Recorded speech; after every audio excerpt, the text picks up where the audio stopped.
nokrīt lapas un ārā vairs nav silti. Par radio un TV saka jāsāk pirkt. Ir jaukas un praktiskas mantiņas, un visiem jātēlo mazas santiņas. Zini ko? Man tas neinteresē, un tu tvērēsi noregulēt citā frekvencē.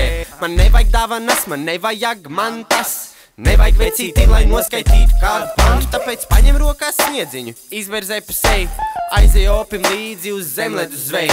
Un ja pieķersies mazais asarīts, tad zini, tev drīz sirdī ielīs pavasarīts. Jo Ziemassvētki, tas ir brīnumu laiks, kad pat lielais reperis kļūs maigs, pie galda sēdēs ar ģimeni, svinēs Jēzus dzimeni. Ceru, ka zem eglītes dāvanā atrodies tu, man Ziemassvētku brīnums. Ceru, ka zem eglītes dāvanā atrodies tu, man Ziemassvētku brīnums.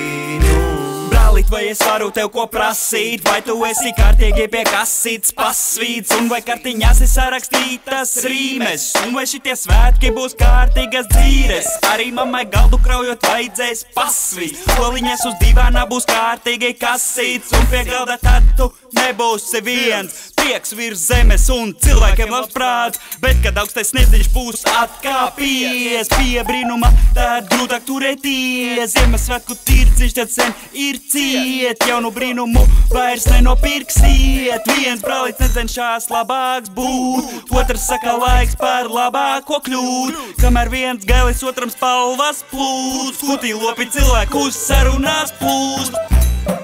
Izej ārā paskaties, jo piedošanas laiks ir klāt.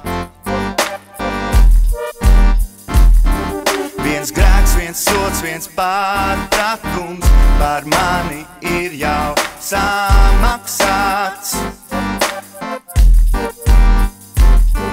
Mēs varam pie galda kā čomi apsēsties, atvērt sirdis un pārunāties.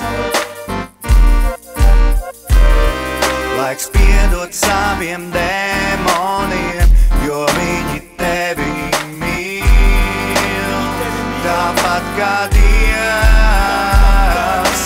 Ceru, ka zem eglītes dāvanā atrodies tu, man Ziemassvētku brīnums. Ceru, ka zem eglītes dāvanā atrodies tu, man Ziemassvētku